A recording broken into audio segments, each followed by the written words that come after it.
Bonjour à tous, bienvenue sur Public Sénat. À suivre ce matin l'audition d'Arnaud Montebourg. Le ministre du Redressement productif a été entendu hier par les sénateurs de la Commission des affaires économiques, présidée par le sénateur socialiste Daniel Raoul. Retour donc à cette audition qui a eu lieu hier après-midi au Sénat. Monsieur le ministre, tout d'abord, permettez-moi de me réjouir d'avoir pu vous convier à cette réunion. C'est une première devant la Commission des affaires économiques en tous les cas. Elle permet sans doute aux élus de terrain aussi que nous sommes de manifester leur intérêt et leur capacité de mobilisation face à l'urgence sociale qu'on vient d'évoquer d'ailleurs dans un autre cadre avec le rapport de la Cour des comptes sur la politique de la ville et une urgence économique où c'est ô combien d'actualité, tout le monde peut le mesurer, y compris dans la presse ce matin, et bien sûr la politique industrielle. Quand on tombe à 12% du PIB au niveau de l'industrie, on doit se poser des questions. Je sais bien qu'il y a un débat à l'infini sur l'externalisation de certains services et que le 12% représente peut-être plus, mais en tous les cas, en dessous de 20%, on considère qu'il y a un vrai problème concernant la survie d'une politique industrielle dans un pays. Et que, à part se transformer en gardien de musée, c'est vrai qu'on est déjà dans un musée ici, nous ne serions peut-être pas dépaysés, mais il y a quand même un problème concernant à la fois le développement économique et social de notre pays. Bien entendu, cette urgence se manifeste de la façon la plus visible et immédiate dans certains secteurs.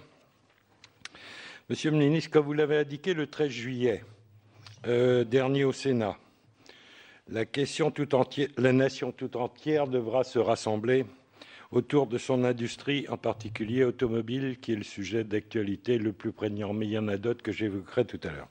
J'ajoute, après que nous ayons entendu le président de France Télécom Orange la semaine dernière, qu'il nous faut être attentifs à l'équilibre économique du secteur aussi des télécoms, mais ça pourrait être vrai pour d'autres secteurs, étant donné les enjeux en termes de valeur ajoutée, d'innovation, d'emploi et d'aménagement numérique du territoire.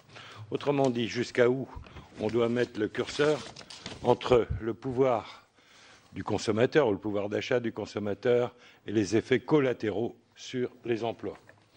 Et j'évoque évidemment la 4e licence, etc., et la perturbation que ceci a créée dans le secteur économique des télécommunications. Ces deux secteurs feront l'objet d'annonces officielles sans doute demain pour l'automobile et pour les télécommunications en Conseil des ministres, si mes informations sont justes, d'échanges avec Madame Fleur Pellerin demain matin devant notre commission. C'est pourquoi je propose aujourd'hui de donner à nos échanges une tonalité plus générale. Et j'appelle mes collègues sénatrices et sénateurs à s'efforcer, dans la mesure du possible, de maintenir ce cap lorsqu'ils poseront des questions. Quand je dis ce cap, c'est aussi sur la durée, si possible. Nous avons fait une expérience la semaine dernière de donner 2 minutes à chacun des intervenants. Je sais que nous sommes limités également, qu'à 18h30, nous recevrons M. Stéphane Le Foll, accompagné de Guillaume Garot. Et donc, j'aimerais bien, dans vos prises de parole, que vous respectiez à peu près ce challenge sur vos questions. Et qu'il n'est pas, pour l'heure, ce n'est pas l'objet de faire une déclaration de politique de chacun d'entre vous. Il s'agit d'abord d'auditionner le ministre et de lui poser des questions. Que le cadre soit bien clair. Bon courage, Monsieur le ministre. Faites confiance à la créativité dans ce domaine. Donc, j'introduirai en fait notre sujet par 3 brèves remarques. La réindustrialisation, chère à notre collègue Bourquin, parce que j'ai eu l'occasion de travailler à ses côtés dans cette mission sur la réindustrialisation, mais cette place, en fait, est centrale, sans doute, par rapport au redressement productif qui est votre mission donnée par le Premier ministre et évidemment par le Président de la République. La réindustrialisation, c'est d'abord, je pense, l'analyse qu'on avait fait, une rupture, non seulement avec la priorité excessive qui avait été accordée depuis 20 ans au secteur tertiaire, mais aussi avec son corollaire, la focalisation sur la baisse du coût du travail, et peut-être d'ailleurs sur la durée, mais on aura l'occasion de le réévoquer, en particulier dans les comparaisons par rapport à l'Allemagne. Je vous rappelle que l'Allemagne est un État fédéral, que j'aimerais bien qu'on compare les choses comparables, c'est-à-dire les 3 Länder du Sud et de l'Ouest, et qu'on compare ceci à nos chiffres concernant les coûts de production, et on aurait peut-être quelques surprises. Je regarde Martial Bourquin, puisque nous avions fait une mission commune à Stuttgart, et on avait été surpris des résultats, contrairement à ce qu'on entendait évidemment dans l'Hexagone. C'est ensuite une stratégie territorialisée. De ce point de vue, nous attendons bien entendu des retombées positives de la nomination des 22 commissaires que vous avez annoncés au redressement productif, c'est-à-dire un par région, placé directement auprès des préfets des régions. Sans doute que vous nous expliquerez le rôle que vous entendez donner à ces commissaires. Mais je ne vous surprendrai pas en saisissant ici l'occasion de rappeler une nécessité tout aussi vitale, c'est d'associer les élus du terrain aux politiques économiques. Et on le sait bien en tous les cas, qu'entre la région et les intercos, c'est là que se joue le développement économique des territoires.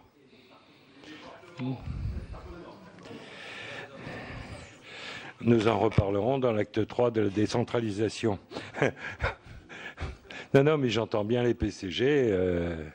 Bon, en évoquant, Monsieur le Ministre, la notion de colbertisme participatif, j'ai bien lu la presse, vous avez su exprimer un volontarisme que nous...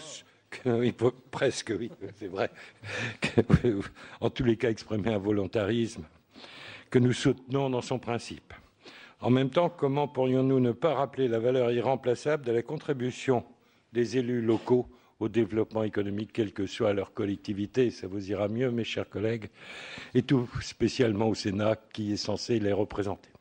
Enfin, la réindustrialisation a besoin d'outils efficaces, tout en mentionnant l'importance au plan humain de ce qu'on appelle la sécurité sociale professionnelle, qui inclut la formation. Je me contenterai ici d'insister sur les soutiens financiers sans lesquels rien n'est possible. Là encore, en ce qui concerne les subventions d'investissement, les collectivités territoriales apportent une contribution majeure. Sans doute pourrez-vous faire le point des nouvelles orientations données à la mécanique parfois jugée complexe, d'ailleurs gérée par le Commissariat général à l'investissement, qui, je le rappelle, doit allouer au secteur d'avenir les 9 milliards d'euros restants à ventiler du grand emprunt sur les 35 prévus lancés en janvier 2010. De façon plus globale, pouvez-vous nous préciser les modalités selon lesquelles la BPI, enfin la Banque publique d'investissement, pourra déployer un réseau de distribution unique de l'ensemble des outils publics de financement, les prêts garantis, les fonds propres, les subventions et les projets à l'exportation? Nous avons eu l'occasion avec 2 ou 3 collègues d'en parler au FSI la semaine dernière. Et entre le FSI, le OSEO et cette banque publique d'investissement, je souhaiterais voir les articulations et en tous les cas trouver des synergies, sinon de la cohérence. Quelles seront les conséquences de ce schéma sur les activités et le statut de la Caisse des dépôts CDC, sa filiale CDC Entreprises, dont les 77 fonds régionaux gèrent en même temps plus de 12 milliards d'euros. Donc, l'ensemble de ces outils, FSI, OSEO, CDC Entreprises, BPI, comme je souhaite avoir une vision, en tous les cas, stratégique de l'articulation de ces outils. Enfin, vous ne serez pas étonné qu'il y a un sujet qui passionne à la fois, je ne sais pas s'il est là, Marc Denis et moi-même, sur l'utilisation du CIR, du fameux CIR. Et je ne suis pas tout à fait, je le dis posément, tout à fait en phase avec certaines propositions qui ont été faites lors d'un rapport d'un collègue de la Commission des finances. Ça fait 3 ans que nous nous battons pour obtenir un taux supérieur pour les PMI innovantes, pour le statut des JEI, et ça me semblerait bien plus important que de continuer à alimenter la R&D, mais je le dis calmement, des grands groupes qui, en plus, font de l'optimisation. Alors, je sais bien que, mon cher collègue, vous avez minimisé cet aspect-là dans votre rapport, y compris, je peux vous suivre sur les banques et sur les holdings financières, mais je considère qu'à enveloppe constante, je ne rêve pas, le Père Noël, je ne suis pas sûr qu'il passe cette année, et donc mieux utiliser le CIR pour favoriser l'innovation mais qu'elle soit industrielle ou managériale. Enfin, l'innovation, on peut la décliner sur différents aspects. Et la créativité, c'est bien dans les PME, les JEI que ça se fait, plus que d'ailleurs que dans les grands groupes, je le dis. Non, mais on y reviendra. La dernière question, Monsieur le Ministre, c'est dans le cadre de la campagne présidentielle, j'avais bien entendu parler d'un projet de loi de reprise pour, en tous les cas, les entreprises économiquement viables. Et en partie, c'est d'actualité avec, vous savez bien, comment le site de comment Petroplus, de comment ArcelorMittal, j'en passe et des meilleurs. Il y en a plusieurs dans votre portefeuille, si j'ose dire, si je peux m'exprimer ainsi. C'est vrai pour le thé éléphant. Enfin bon, on pourrait continuer à décliner les choses. Autrement dit, quand est-ce que ce projet de loi sera dans les tuyaux et soumis à notre sagesse au Parlement? J'en ai fini, Monsieur Roland Courteau, et je laisse donc la parole à Monsieur le Ministre, et je vous laisse, oui. Mais non, mais vous n'êtes pas limité, mais mes collègues le seront. Alors, vous avez seul la parole, Monsieur le Ministre. J'ai été trop long, je sais.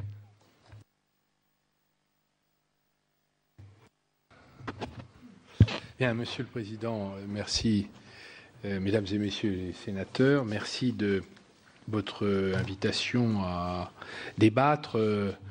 L'ancien parlementaire que je suis, qui a été député pendant 15 ans, est très attaché à la discussion parlementaire, à l'échange de points de vue, et en dehors de la qualité éminente de membre de la Haute Chambre, vous êtes aussi les titulaires dans la Constitution, dépositaires en quelque sorte de l'intérêt des collectivités locales, donc des territoires. Et il est évident que dans la mobilisation nationale en faveur du redressement de notre industrie, notre économie plus largement, les territoires sont appelés à jouer un rôle important. C'est une des raisons pour lesquelles je crois utile que, sans laisser passer l'été, nous ayons eu cet échange. J'attache un grand soin non seulement au dialogue entre les deux pouvoirs, le Parlement et le gouvernement, mais aussi à ce qu'on appelle les interventions sur les entreprises, le regard qu'un élu porte sur une entreprise est toujours pour nous instructif. Donc ne considérez pas que vous gênez le ministre en lui demandant des informations ou des comptes, autant que nous le pouvons, évidemment.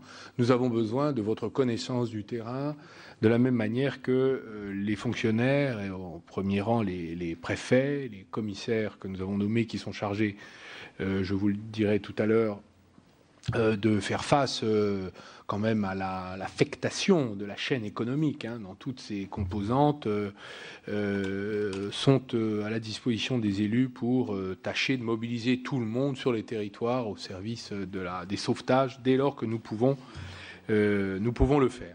Qu'est-ce que le redressement productif? C'est d'abord l'inspiration directe du président, de ce grand président des États-Unis, qui était Franklin Roosevelt, après la Grande Dépression de 1929, qui avait employé l'expression de redressement industriel national. Et lorsque le président de la République m'a fait la proposition d'être le ministre que j'ai accepté d'être, il m'a proposé d'être le ministre du redressement productif. Je lui ai dit, mais pourquoi pas industriel? Et je lui ai répondu parce que c'est beaucoup plus... il m'a répondu parce qu'il faut aller plus largement que l'industrie. La question des services est aussi dedans, la question de l'agriculture est aussi concernée. Toute la chaîne économique aujourd'hui, après 10 années finalement de perte dans le PIB des ressources productives, industrielles, nous sommes à 750 000 emplois industriels perdus, à une balance commerciale à moins 70 milliards. Ça veut dire que nous...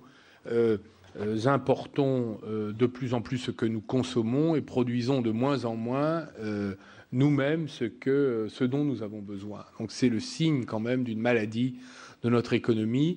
Et la question du redressement de notre appareil productif, c'est mettre en face de la demande ce dont nous avons besoin et d'avoir les appareils industriels productifs pour le faire.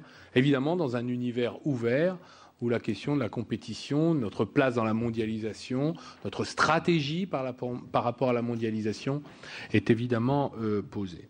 L'esprit de ce renouveau productif et industriel, évidemment, va demander des efforts à chacun. Je dois vous dire que d'ailleurs, la manière dont, avec le Premier ministre, nous, lorsqu'un sinistre survient ou des difficultés apparaissent, nous engageons le dialogue avec l'ensemble des partenaires de l'entreprise, nous veillons à ce qu'il y ait un équilibre des responsabilités. Nous en appelons à la responsabilité industrielle des actionnaires et des financiers, qu'ils soient banquiers ou qu'ils soient les fonds de pension ou les financiers qui se sont rendus propriétaires de l'entreprise. Nous en appelons à la responsabilité sociale des entreprises, car les êtres humains au travail, les salariés, ne peuvent pas être la permanente variable d'ajustement des difficultés des entreprises. Et de ce point de vue-là, les erreurs de gestion, les problèmes d'actionnariat, parfois les caprices même, ou les exigences excessives de l'actionnariat, doivent être placés dans le cœur de la discussion et de l'équilibre et du compromis. Et nous en appelons à la responsabilité également économique des syndicats, car les luttes sociales, les rapports de force doivent toujours avoir une relation avec la réalité économique, de manière à ce que nous ne perdions pas des outils industriels, mais que nous arrivions à surmonter ensemble, en rapprochant les points de vue, responsabilité industrielle des actionnaires et des financiers, responsabilité sociale des entreprises, responsabilité économique des syndicats. Nous pouvons nous rassembler autour du redressement productif. C'est dans cet état d'esprit que j'aborde tous les dossiers. Lorsque nous avons une restructuration, nous demandons un effort à chacun. Toutes les ressources sont mises à contribution. Les salariés ne sont pas les seuls à faire des sacrifices, et c'est nécessaire lorsqu'il y a des sacrifices à faire et inéluctables. Il faut même les réduire et veiller à ce que ces sacrifices soient les moins élevés possibles, car l'emploi est la priorité de ce gouvernement. C'est même, j'allais dire, la première des priorités de nos compatriotes. Ensuite, il y a aussi les efforts que tous les autres doivent faire. Les actionnaires doivent recapitaliser, c'est leur responsabilité. Les banquiers doivent reconnaître leurs erreurs s'ils en ont commises. Les créanciers doivent faire un effort. Les donneurs d'ordre, les partenaires de l'entreprise doivent veiller à assurer une part de solidarité. C'est l'esprit d'entraide dans lequel tous les pays qui ont réussi à s'unir dans leurs différentes composantes ont pu passer sans encombre la crise. Les pays qui ont résisté et qui sont aujourd'hui conquérants sont des pays où la puissance publique, les grands groupes, les petites entreprises ont réussi à s'unir. Donc mon travail, c'est de bâtir ces compromis et l'unité autour de l'objectif du redressement industriel, car derrière, c'est la question de la baisse du chômage qui est à terme posée et en tout cas proposée. Quels sont pour aller vite et ne pas encombrer davantage les débats, vous donner l'esprit dans lequel nous travaillons au gouvernement, quel est l'esprit de ce plan, en quelque sorte, de reconquête industrielle? D'abord, la question de notre place dans la mondialisation. La question de la compétitivité. Coût n'est pas un sujet tabou pour nous. Nous le regardons en face. Nous sommes prêts à mener le débat, mais pas avec des slogans ou des formules choc ou des accusations de toutes sortes. J'entends souvent dire que le coût du travail est la cause de nos difficultés. Il y a un débat, et je dois vous dire que même s'agissant de l'automobile, il y a un débat prenons l'exemple des constructeurs, il y a un débat chez les constructeurs. Toyota n'a pas la même analyse, elle qui vient de relocaliser des activités sur le territoire national pour des voitures à destination du marché américain, ne tient pas le même langage sur la question du coût du travail. Les élus du Nord le savent parfaitement. M. Leroy, le PDG de Toyota Europe, le répète dès qu'il le peut. Pour eux, ce n'est pas un problème de coût du travail pour une raison simple, c'est que dans le prix de revient d'une automobile, le coût du travail, c'est entre 8 et 15%. Donc diminuer même de 20% quelque chose qui ne pèse que 8%, c'est ne pas avoir un avantage compétitif sérieux. Donc souvent, on nous parle du modèle allemand, mais sait-on qu'en Allemagne, même si l'Allemagne, dans le prix du travail, tout compris, une politique de désinflation compétitive avec modération salariale, diminution de la protection sociale, a eu pour conséquence de rattraper la France qui avait un avantage compétitif coût en 10 ans. Je vais observer qu'aujourd'hui, les syndicats allemands obtiennent des hausses de salaire, que IG Metall, dans la métallurgie, a négocié les 32 heures. Donc nous savons que pour aborder la question du coût du travail, il faut regarder la question en face sérieusement, en équilibrant notre jugement et en évitant le dogmatisme ou le préjugé. Parce que nous aurons de belles surprises et il est possible que si dans certains secteurs, les constructeurs demandent des baisses du coût du travail, dans d'autres, la question n'est pas posée dans ces termes. Donc nous avons fait le choix de poser la question de cette problématique, mais au regard des autres. Pour nous, les coûts de production concernent 3 facteurs. Le prix du travail, le financement de la protection sociale. Ce n'est pas un sujet interdit. Le Premier ministre, sur ma proposition, a confié à Louis Gallois, l'ancien président de ADS, le soin de mener une mission d'enquête contradictoire sur ce sujet de manière à structurer le débat entre les partenaires sociaux et entre le gouvernement et le Parlement, à la rentrée au mois d'octobre. Deuxième, donc nous aurons sur ce sujet le débat. Il n'y a pas de débat interdit. Vous pourrez présenter vos idées, vos propositions, vos diagnostics, vos analyses. Nous les confronterons et nous arriverons au point de vérité. La nation ne peut pas se permettre ni d'esquiver de ce débat, ni de l'escamoter. Donc regardons le problème en face. Deuxièmement, c'est la question du prix du capital. Moi, je dis toujours, si on regarde le prix du travail, il faut regarder le prix du capital, c'est-à-dire la gourmandise du système financier. L'anglo-saxonisation de l'économie est un de nos problèmes, qui d'ailleurs ne correspond pas à l'ADN de notre modèle économique, le modèle rhénan en quelque sorte. Lorsque finalement l'endettement sert de moyen d'acquisition de l'entreprise, le LBO, leverage buyout, nous avons vu beaucoup de dégâts sur le territoire. Lorsque nous voyons le ROE servir de boussole pour tous les investisseurs, même prétendument avisés, avec des rentabilités à 2 chiffres, le return on equity, quel equity ?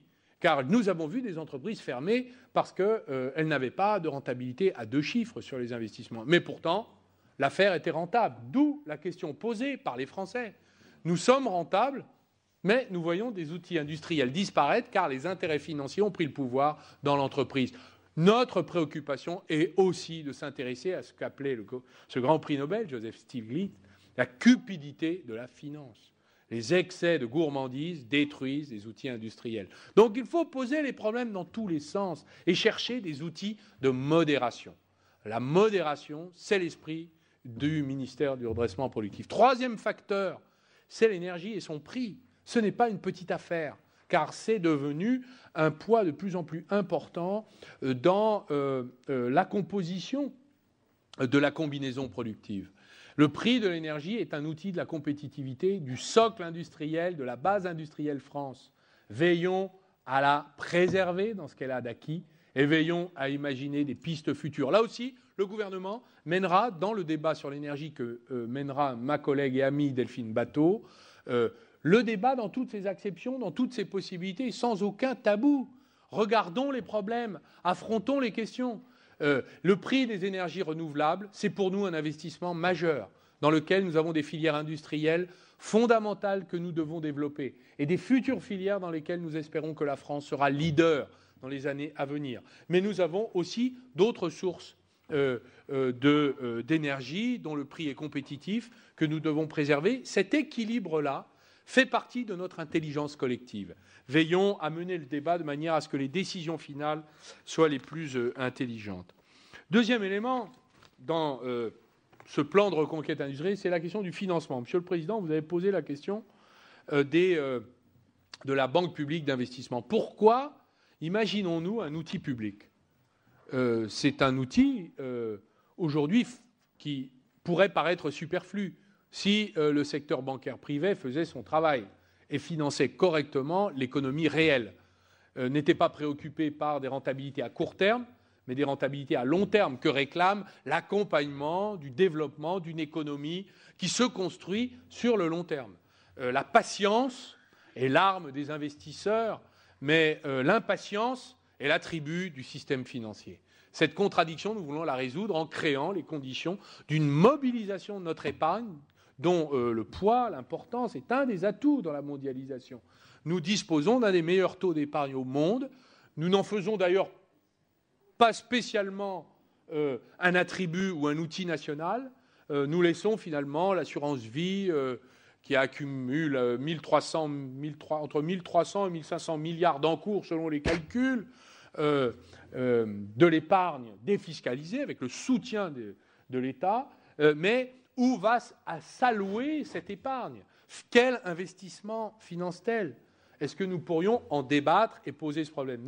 L'esprit de la BPI, c'est d'abord de clarifier pour les entreprises le guichet de l'ensemble des solutions existantes aujourd'hui à la disposition des entreprises vis-à-vis des pouvoirs publics, OSEO, FSI, et c'est un rapprochement des lieux de décision. C'est-à-dire sur le terrain, là où les entreprises sont connues, et les élus locaux vont jouer un rôle important dans cette prise de décision de financement. Ils ne seront pas seuls, mais ils partageront l'analyse, la discussion et la décision d'engagement.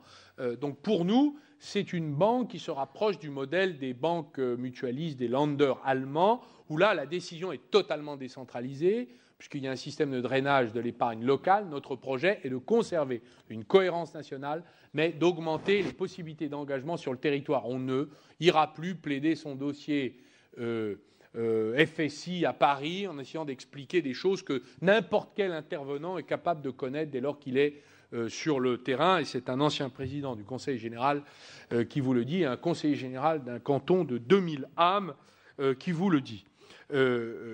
Deuxième élément, nous souhaitons que cette banque publique d'investissement ne se comporte pas comme une banque privée, mais une banque alternative ayant une autre vision de l'investissement, une plus grande patience, une moindre gourmandise, donc de rechercher l'alternative à ce qu'est devenu le système financier. Nous allons créer les circuits courts de l'épargne. Et ceux qui sont parmi vous des élus ruraux savent ce que sont que les circuits courts. Vous allez financer par votre épargne, sur le livret d'épargne d'industrie, la PME que vous connaissez, la PME qui embauche vos enfants, la PME qui fait travailler vos voisins, votre village, votre petite ville, votre sous-préfecture, qui peut donner de l'emploi à votre territoire et dont vous consommez les produits, dont vous admirez les produits. Voilà ce que nous pouvons faire avec cette banque publique d'investissement en remobilisant les territoires autour, en solidifiant, en solidarisant les territoires autour des entreprises. Bien sûr, la question de l'innovation est un sujet fondamental. Beaucoup de choses ont d'ailleurs été faites grâce au grand emprunt. Je disais, lorsque j'étais député de l'opposition, représentant spécial du candidat François Hollande, qu'il faudrait presque un grand emprunt par an, tellement les besoins sont immenses. Et il est vrai que nous avons non pas besoin d'endettement supplémentaire, le pays est maintenant surendetté, et l'effort que le ministère de l'économie et des finances fait sur le redressement des comptes y pourvoit, mais nous avons besoin d'investir. Et nous avons besoin d'attirer les investissements privés, d'utiliser les pouvoirs publics pour mobiliser l'investissement public, parfois alliés l'un à l'autre. Notre désir est évidemment qu'un pays comme la France, et de manière plus générale le continent européen, invente les produits de demain pour que nous ne soyons pas les consommateurs des produits inventés ou imaginés par d'autres continents et que nous ne soyons pas sous la dépendance technologique, scientifique, et donc, car des produits sont aussi des actes culturels d'autres cultures, d'autres identités qui ont parfaitement dans la circulation des idées, des biens et des services, le droit de citer, mais nous ne pouvons pas accepter un rapport de dépendance. C'est la raison pour laquelle le financement de l'innovation technologique est un des enjeux non seulement au plan national, mais aussi au plan local. La rencontre, y compris dans des territoires où les réseaux de PME aujourd'hui sont livrés à elles-mêmes, n'ont pas de grands groupes pour les soutenir ou les aider. La rencontre entre l'innovation technologique, les laboratoires de recherche publics ou privés, et les écosystèmes d'entreprises locales nous intéressent, et c'est un des points sur lesquels, évidemment, nous investirons. Le point suivant, c'est aussi la question de l'arbitrage dans nos préférences collectives entre les producteurs et les consommateurs. Bien sûr, on peut imaginer que nous sommes une nation d'abord de consommateurs, qui ne se préoccuperait pas de l'origine des produits, qui ne s'intéresserait pas au processus de production, et qui finalement se ruerait sur le low cost sans réfléchir. l'évolution d'ailleurs des modes de consommation sont là pour nous dire qu'il y a des tendances profondes dans la société. Mais je voudrais vous faire part quand même d'un sursaut chez le consommateur. 60 à 65% des consommateurs, selon une étude du Crédoc, déclarent accepter de vouloir payer ou d'accepter de payer plus cher un bien ou un service dès lors qu'il est produit sur la base industrielle France. C'est un changement fondamental. Ça veut dire que le consommateur est devenu acteur, est devenu citoyen. Quand il pousse le caddie de supermarché, il s'intéresse à la marchandise qu'il acquiert.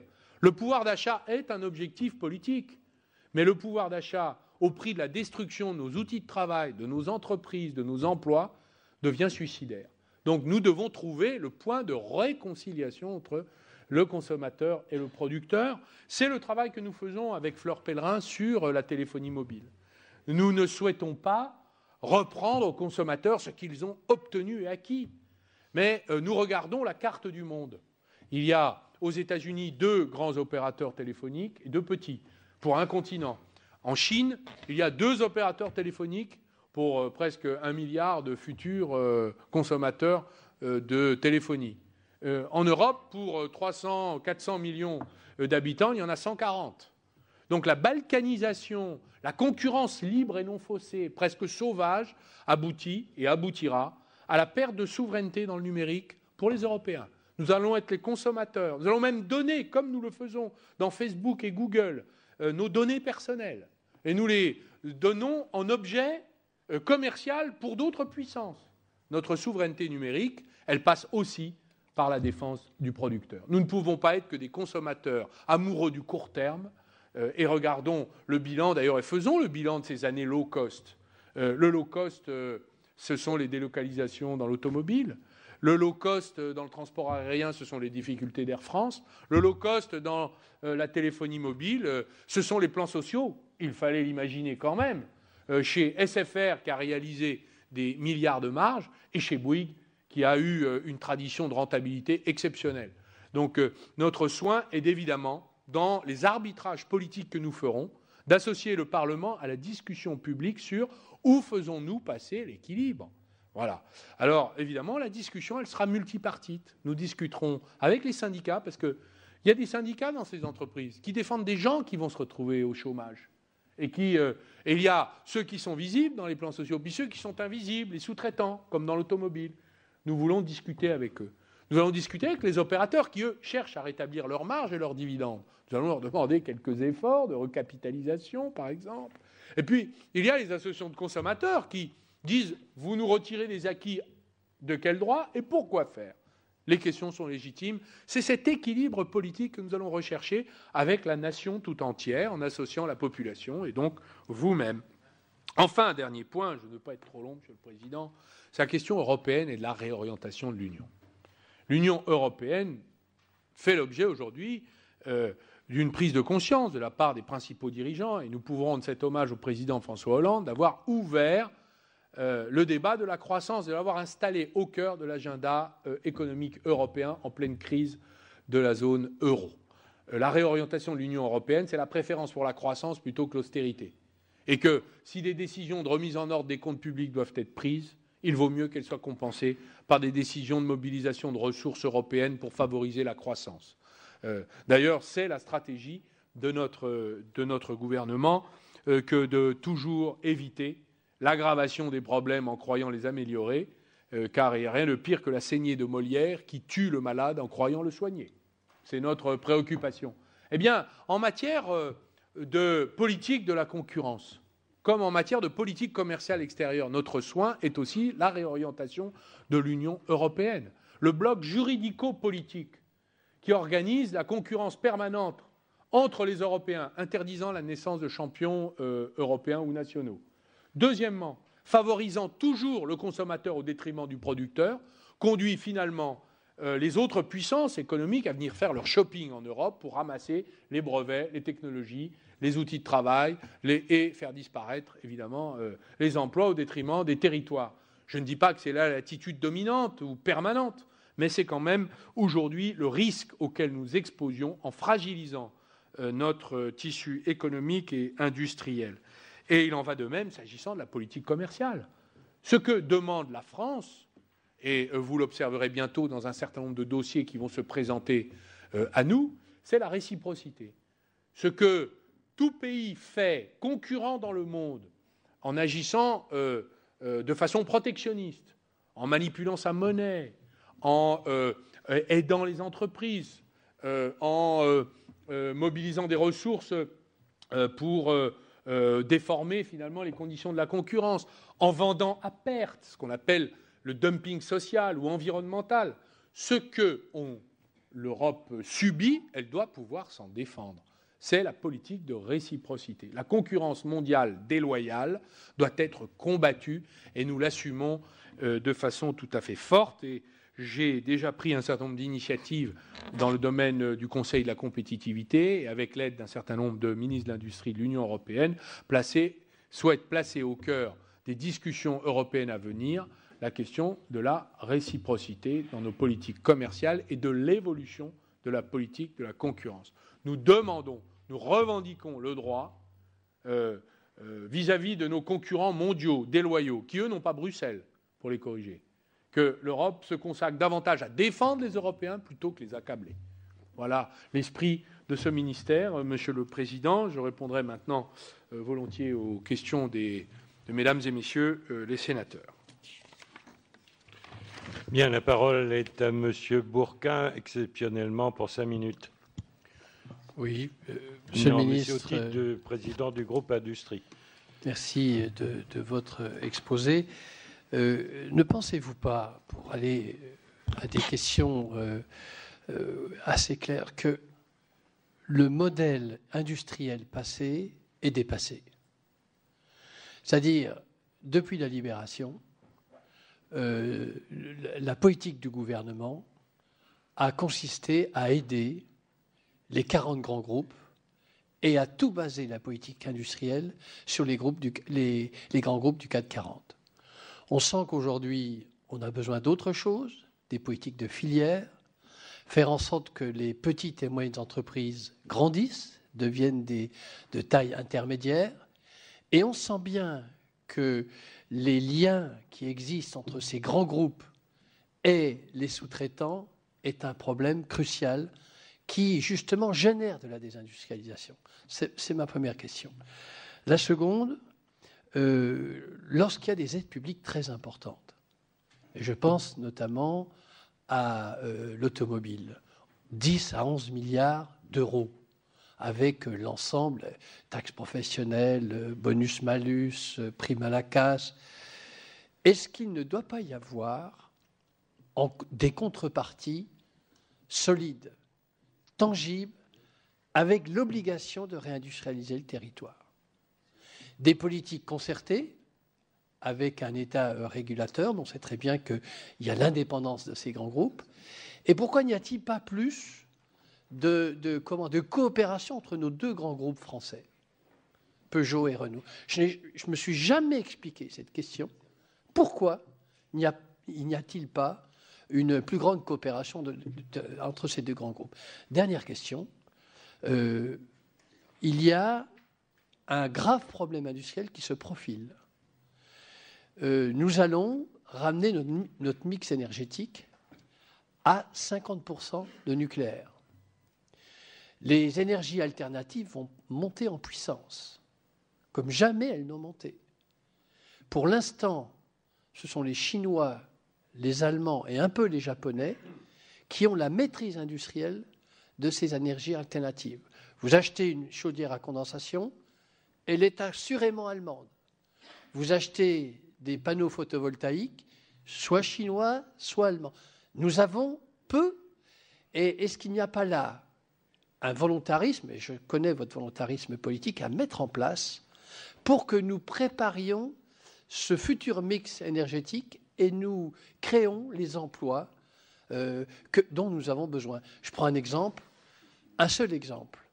L'Allemagne a créé 370 000 emplois dans les énergies nouvelles et nous avons une filière photovoltaïque qui est à l'agonie. Sur ces questions-là, je pense, ce sont des questions extrêmement fortes. J'ai bien retenu votre plaidoyer. On sent qu'il y a du volontarisme politique et il est très important la politique passée visant à traiter l'industrie comme elle est traitée ne peut plus durer. Et lorsqu'on a fait ce rapport sur l'industrie avec plusieurs de mes collègues, une commission pluraliste, on veut refaire de l'industrie une question centrale parce que la nation qui n'a pas un socle industriel puissant n'aura pas d'avenir. Au contraire, elle va connaître de graves difficultés. Merci. Ah ben c'est très bien. Tu n'as pas utilisé l'ensemble de ton crédit temps. Monsieur Mirassou et ensuite Lenoir. Merci, Monsieur le Président. Monsieur le Ministre, je voudrais vous interpeller en ce qui me concerne sur un problème plus local qui concerne du reste à la fois le département de la Haute-Garonne et en même temps celui de l'Hérault. Il s'agit de l'entreprise laboratoire Sanofi, où, pour faire vite, tout en affichant avec pas mal de cynisme des bénéfices relativement conséquents, on explique que se profile à terme la suppression sur Toulouse 640 postes de chercheurs et encore plus, mes collègues de l'Hérault, disons, sur Montpellier. Et le schéma est toujours le même. C'est-à-dire que quand on qualifie un écosystème de recherche de pas assez pertinent, d'une part, on se prive de l'expertise des organisations syndicales qui vont en quelque sorte payer au prix fort cette logique-là, sans avoir été au préalable concerté. La disqualification d'un laboratoire de recherche avec quelques molécules emblématiques au passage, le Plavix, qui est un anticoagulant conséquent et qui s'accorde du reste assez mal avec la saignée que vous évoquiez tout à l'heure en citant Molière, parce que ça serait encore plus grave. Joli. Bon, toujours est-il que là, il y a des fortes interrogations et la direction de Sanofi, que j'ai rencontrée, que je vais rencontrer à nouveau, parle bien entendu au conditionnel. Mais la pulsion qui est la sienne, c'est d'avoir recours, en ce qui concerne la recherche et les brevets, à l'externalisation. Et on assisterait quand même à une logique qui serait relativement inconfortable, qui consisterait à se reposer sur les molécules existantes qui rapportent, mais avec l'ombre portée des produits génériques, tout en se privant des moyens de mettre sur le marché des nouvelles molécules à vocation thérapeutique sur des pathologies qui ne sont pas encore soignées.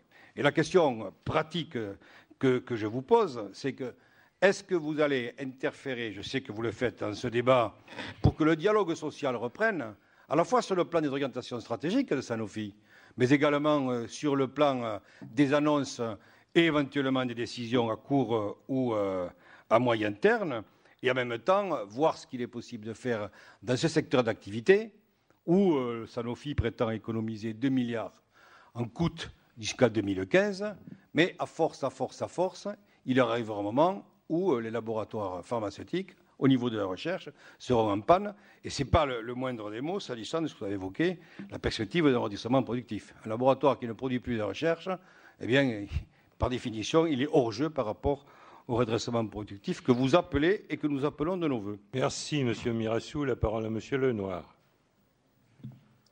Pour combien de temps, Monsieur le Président? 3 minutes. 3 minutes. Très bien. Comme tout le monde.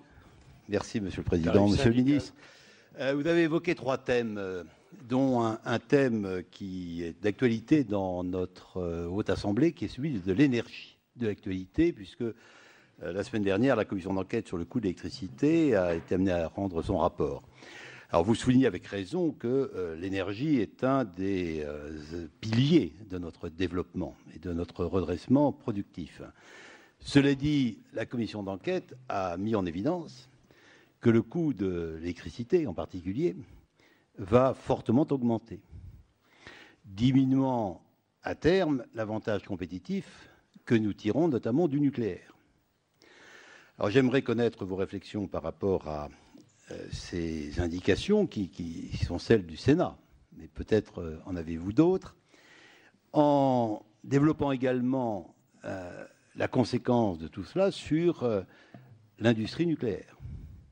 Les choix que le gouvernement a annoncé qu'il ferait visent à terme à diminuer la place que l'industrie nucléaire occupe dans notre pays, avec toutes les conséquences que ça implique vis-à-vis de pays qui voient, eux, le nucléaire se développer.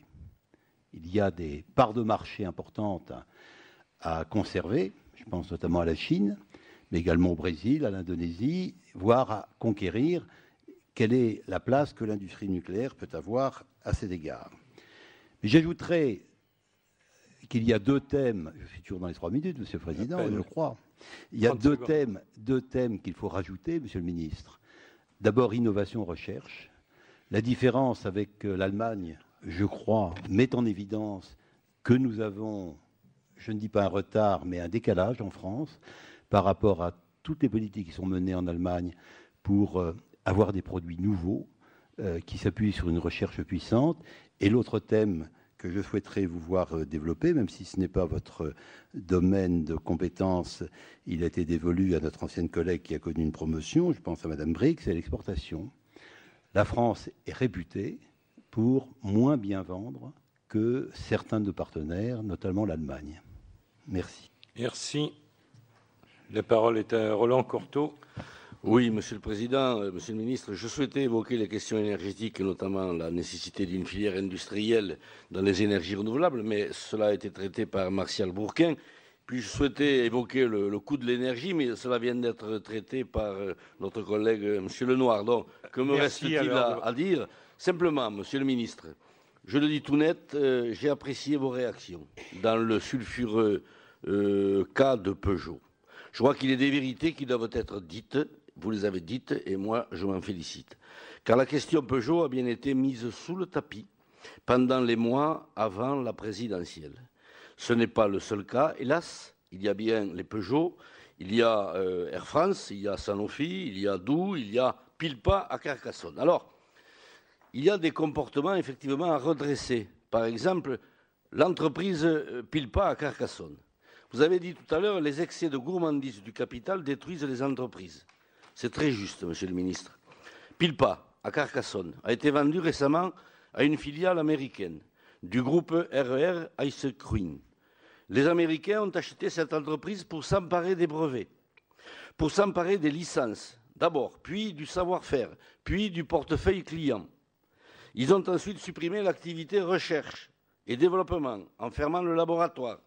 Et enfin, leur opération terminée, ils ont annoncé qu'ils fermaient l'entreprise afin de renforcer les capacités de production. Où ça? En Pologne. C'est ce qui s'appelle dépouiller un concurrent, puis ensuite le tuer sur l'autel des profits financiers. Et pourtant, Pilpa a un taux de marge brute de plus de 27%. Mais tant pis pour les salariés nombreux qui vont rester sur le carreau. Voilà donc un comportement, oui, qui est inacceptable et que je dénonce. Il y a véritablement des choses à redresser, Monsieur le Ministre. Merci pour le soutien que vous pourrez apporter sur ce dossier, sous une forme ou sur une autre. Taillot. Ça tombe bien parce que j'ai une autre réaction vis-à-vis de PSA que celle de Roland. Moi, je ne vous connais pas et l'exposé que vous venez de nous faire est un exposé auquel je suis prêt à souscrire, aussi bien sur la politique de l'offre, aussi bien sur la politique européenne, etc. Ce que vous avez dit est frappé au coin du bon sens. Mais j'ai trouvé que sur PSA, les propos étaient un peu choquants et que finalement, ministre du redressement productif, est-ce qu'il n'y a pas le risque, en désignant à la vindicte telle ou telle entreprise, finalement de jeter l'opprobre sur toutes les entreprises? Il y a des patrons voyous et il faut les condamner. Et quand on doit les condamner au tribunal médiatique, mais on doit être aussi capable de les condamner devant la justice. Mais c'est la question que je vous pose, c'est une question de méthode, je suis assez direct, mais il y a un décalage, je trouve, entre le discours que vous nous donnez et auquel, finalement, je suis à peu près sûr que les uns et les autres, on peut assez vite souscrire, et puis cette réaction-là. Le deuxième point, la question particulière sur le financement, je pense que ça sera très lourd. Je crois que BAL 3, comme Solvency 2 pour les assurances, ont été très mal négociées, et ces règles prudentielles sont appliquées avec encore plus de rigueur à l'intérieur de l'Europe. Bien. Donc, on va avoir des graves difficultés sur le financement de nos entreprises. En plus, nos plans de comptables poussent nos entreprises à s'endetter. La question, elle est simple. quel est le niveau des engagements, de quelle enveloppe disposera annuellement la BPI. Je terminerai sur un domaine aussi qui m'est cher, sur le numérique. J'ai bien entendu vos propos. Je voudrais simplement les nuancer en disant qu'aux États-Unis, il y a le triple play, par exemple, est plus de 2 fois plus cher qu'en France. Bon. Vous dire aussi qu'il y a eu entre 300 et 350 000 suppressions d'emplois pendant la période de consolidation, de concentration un peu bipolaire d'ailleurs, câble opérateur et opérateur tout court aux États-Unis. Est-ce que, vis-à-vis des déclarations que vous avez faites, est-ce que vous comptez augmenter le niveau des abonnements des usagers en France? Est-ce que vous comptez remettre en cause le système, vous savez, d'abonnement sur 24 mois, soit en rendant plus coûteux le désistement au bout de 12 mois? Voilà ce que je voulais dire, tout en précisant que la succession de lois consuméristes n'avait pas eu mes faveurs pendant des années, mais je voulais poser cette question pour que vous puissiez avoir l'opportunité de préciser votre pensée. Je remercie en tous les cas les intervenants de respecter la règle qu'on s'était donnée la semaine dernière. Je trouve ça tout à fait remarquable, ce qui permet à Claude Berry-Debat de finir la première salve de questions, Monsieur le Ministre. Oui, Monsieur le Ministre, moi aussi j'ai apprécié votre intervention et il ne peut pas en être autrement puisque nous avons soutenu, je dirais, les promesses ou les engagements qui ont été faits pendant la campagne.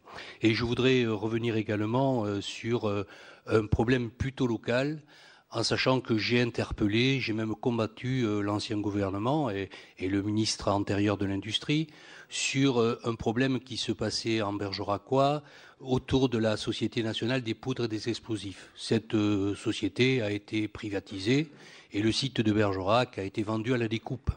Aujourd'hui, alors je ne reviendrai pas sur ce qui a été fait, c'est fait. Malheureusement, aujourd'hui, nous avons une partie de la fabrication des poudres et des explosifs, surtout à utilisation militaire, qui reste, ça représente à peu près un peu plus de 200 salariés, c'est le groupe Eurenco. Et ce groupe Eurenco, la différence avec toutes les questions qui ont été posées avant, c'est que c'est quand même l'État qui est actionnaire principal. Donc il faudrait qu'il puisse donner l'exemple. Ce groupe Eurenco est dépendant des commandes militaires. Aujourd'hui, il y aurait une possibilité pour le site de Bergerac, ce serait de fabriquer du NEH dont le groupe Eurenco fabrique, mais dans d'autres productions, dans d'autres sites productifs. Il s'agit d'un produit qui permet d'améliorer, je dirais, la part, je dirais, sur l'environnement, notamment du gasoil, dont il y aurait des possibilités avec la fabrication de ce produit de Bergerac, de diversifier l'activité et de permettre à un certain nombre de salariés de pouvoir conserver leur travail et de relancer un peu l'activité de l'entreprise. Alors j'aimerais savoir quelle est votre vision sur cette problématique. Je sais que vous avez été interpellé par un certain nombre d'élus du Bergeracois et notamment par le maire de Bergerac, Dominique Rousseau, il y a peu de temps. Voilà. Merci, Monsieur le Ministre, pour cette première série de questions. Vous avez la parole. Merci de vos questions incisives, directes, et je vais tâcher d'être aussi efficace dans la réponse que dans le questionnement. Le lien évoqué par Martial Bourquin entre les grands groupes et la sous-traitance sont un sujet sur lequel nous ne partons pas de rien.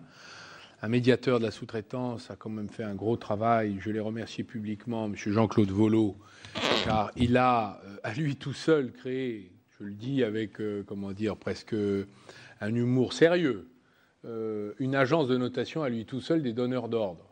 Et à la une de Challenge, vous avez maintenant les tremblements des comités exécutifs et des directeurs des achats parce que vous avez les notes, les TOC, du guide Michelin des donneurs d'ordre qui a été créé par M. Vollot. Donc je l'en ai remercié parce que je crois qu'il a créé une sorte de mise en jeu de la responsabilité du donneur d'ordre par rapport aux sous-traitants. Faut-il aller plus loin ? Nous allons voir les effets de cette politique et j'invite la représentation nationale, le Sénat, à se pencher sur cette question. Je sais que vous y travaillez. Nous sommes preneurs, non pas de lois qui serait finalement déstabilisante, mal travaillée, sous le coup de l'émotion, telle que nous avons connu dans les périodes instables qui nous ont précédés, mais plutôt de réflexion sur comment unir des entreprises entre elles. Nous avons besoin, à l'exportation, M. Lenoir en a dit un mot, de chasser en meute, donc l'unité est préférable à la déchirure. Et de ce point de vue, les grandes entreprises ont besoin davantage, dans l'esprit du patriotisme économique que le ministère dont j'ai la charge défend à chaque instant, davantage donner la main aux petites entreprises. S'agissant des aides publiques qui, vous l'avez souligné, M. Bourquin, sont très importantes, nous demanderons des contreparties, nous vérifierons l'existence de ces contreparties et nous veillerons à ce que l'argent public soit utilisé de façon efficiente. D'abord parce que nous en manquons, il n'y en a plus beaucoup. Et que le peu que nous avons et que nous investissons dans l'industrie, nous souhaitons qu'il soit bien utilisé. Et c'est une des raisons pour lesquelles, dans la présentation que le président de la République m'a confiée demain du plan pour la filière automobile, il aura un volet contrepartie dont il n'était pas toujours d'usage qu'il soit présent dans ce genre de plan. Vous avez évoqué la coopération Renault-PSA. Au moins vis-à-vis de la sous-traitance, elle existe, car vous avez finalement un partage implicite des commandes selon les sites, mais elle est anarchique, elle n'est pas travaillée, elle n'est pas concertée, et elle est assez éloignée du mot coopération. Souvent, j'ai vu, pour sauver quelques entreprises sous-traitances qui donnaient des signes de difficulté sur le territoire, Renault répondre « Si Peugeot y va, j'irai ». Ou à l'inverse, si Renault ne fait pas ses caprices, j'irai donc. Donc nous avons là, je crois, à imaginer quelque chose de nouveau dans ce travail entre les grands constructeurs, nos deux constructeurs nationaux. Vous avez évoqué, et là, pour le coup, les idées nouvelles sont à prendre. Le travail de conviction est à faire. Tout est à imaginer. Vous avez évoqué la question du nucléaire qui, réduisant sa part dans le mix énergétique, va conduire finalement les Français à se tourner vers les énergies alternatives, les renouvelables, et vous signalez la grande faiblesse des filières industrielles. S'agissant du photovoltaïque, je dois vous dire que l'industrie mondiale a été détruite par l'offensive asiatique et particulièrement chinoise. Les Allemands, les Espagnols ou les Français sont exactement dans la même situation. Même Saint-Gobain est en train de se retirer ou en tout cas de se poser la question de savoir s'il se retire du photovoltaïque. Nous avons subi des graves déconvenues dans tous les secteurs du photovoltaïque. Il y a eu les allers-retours du précédent gouvernement, je subventionne, je ne subventionne pas, tarif de rachat, pas de tarif de rachat, je l'augmente, je le réduis. C'est une des causes de déstabilisation, mais pas seulement. Nous faisons face à une offensive de l'industrie chinoise qui ne fait l'objet d'aucune protection de la part de l'Union européenne. Résultat, nous sommes sur le point d'acheter la quasi-totalité en Europe des panneaux photovoltaïques aux Chinois. Nous avons, avec Delphine Batteau, commandé une mission au Conseil général de l'économie, de l'industrie, des mines, ancien Conseil général des mines et du développement durable, une mission pour construire la politique au regard des intérêts industriels du pays. C'est-à-dire un rapport entre, si nous reprenons le tarif de rachat, est-ce que cela nous aide à bâtir ou rebâtir sur les technologies suivantes de rupture ou incrémentale une réaction positive de notre appareil industriel. Nous pourrions d'ailleurs le faire dans tous les secteurs. Nous avons une politique à la Conférence nationale de l'industrie de filière qui nous permet d'avoir une observation fine, secteur par secteur, des points de reconquête concrets. Et là où il faut trouver des technologies, des investisseurs, des industriels, parfois partir de rien. Mais la créativité française est un atout extraordinaire. Je la cite souvent en exemple parce que nous avons partout des gens qui veulent investir. Il leur manque souvent plus l'argent que les idées, les process et les technologies. M. Mirassou a évoqué le dossier Sanofi, qui pour moi est significatif de ce que ne doit pas faire un grand groupe qui a réalisé 5 milliards de profits, de bénéfices, je ne confonds pas le bénéfice et le chiffre d'affaires, l'année dernière, 2,4 milliards au premier semestre 2012, et qui a l'intention, en effet, de procéder à la destruction d'un certain nombre d'emplois, notamment dans la recherche et le développement. Le pire, puisque c'est le meilleur moyen de se priver pour un grand groupe créateur de molécules innovantes d'avenir. Donc j'ai fait savoir à la fois la direction, au président directeur général, M. Lajoux, la nécessité de négocier ces décisions et de tenir compte du facteur humain, et donc de passer un accord avec les organisations syndicales. S'il n'y a pas d'accord avec les organisations syndicales, je n'ai aucune raison, dans une entreprise aussi profitable, d'accepter la moindre destruction d'emplois. Et d'ailleurs, j'ai dit à la CGT, qui est venue me voir pendant la grande conférence sociale, qui m'a questionné sur Sanofi, je leur ai dit, soyez constructifs, car une entreprise a besoin de se réorganiser, c'est un organisme vivant, faites avancer les choses, mais nous ne voulons pas accepter des destructions d'emplois qui ne seraient pas rendues, j'allais dire, nécessaires ou comprises comme telles par le personnel. Donc il s'agit de trouver des compromis et de les rendre, j'allais dire, positifs pour tout le monde, surtout lorsque l'entreprise est profitable, et Sanofi est une grande entreprise française qui doit le rester. Monsieur Lenoir pose la question de l'industrie nucléaire. Je l'ai déclaré devant la Conférence nationale industrie, le Premier ministre également. Nous avons confiance dans l'industrie nucléaire. Nous considérons que ce n'est pas parce que nous allons en réduire le poids dans le mix énergétique, et notamment en raison de l'augmentation importante de la consommation d'énergie sur notre territoire national dans les 10, 15, 20 prochaines années, que cela signifie que le nucléaire fera l'objet d'une sorte de déprise ou d'abandon. Bien au contraire, nous affirmons confiance, le gouvernement affirme sa confiance dans l'industrie nucléaire, travaille à améliorer avec l'autorité indépendante de sûreté, toujours la sûreté. Nous rejetons l'esprit low cost dans le nucléaire et l'industrie nucléaire, et nous défendons l'amélioration toujours permanente de cette industrie, et c'est une des raisons pour lesquelles nous croyons dans la force exportatrice de notre industrie nucléaire. Voilà, je ne peux pas vous dire plus clairement, mais c'est l'esprit dans lequel je ne cesse de m'exprimer depuis que je suis en charge de cette belle mission. Vous évoquez la question de l'exportation, de l'innovation. La ministre déléguée auprès de moi, Fleur Pellerin, chargée de l'innovation, est attentive, évidemment, à l'investissement public dans l'innovation, public-privé d'ailleurs, et à la diffusion, c'est-à-dire il ne s'agit pas seulement d'innover, il s'agit de transformer cette innovation en produit industriel de demain. Ce travail de transmission est la faiblesse française. Les Allemands, à travers le programme Fraunhofer, ont pris, non pas de l'avance, mais ont montré le chemin, nous pourrions dire, en la matière. C'est une des raisons pour lesquelles nous imaginons, avec nos nombreux acteurs, dans la suite d'ailleurs des instituts Carnot, qui ont été créés par le Grand Emprunt, une montée en puissance des programmes de diffusion technologique, de confrontation, croisement, mise en commun de la création technologique et du processus industriel. Donc il y aura des rencontres sur les territoires, sur vos territoires, et pour nous, le territoire est l'avenir de la France. C'est une des ressources. Il n'y a pas que les métropoles, même si certains d'entre vous sont élus par des territoires métropolitains ou métropolisés ou métropolitains, il y a aussi des territoires avec une grande activité économique qui ne sont pas urbains, et qui ont montré leur dynamisme économique. Sachons utiliser ces atouts, et j'y suis personnellement très attaché à travers la politique de pôle de compétitivité que nous souhaitons continuer à soutenir. L'exportation, la BPI, pour nous, doit avoir, et cela fait partie du débat que nous aurons au Parlement, au sein du gouvernement, donc nous n'en sommes qu'aux prémices, doit avoir un volet de financement aussi de l'exportation.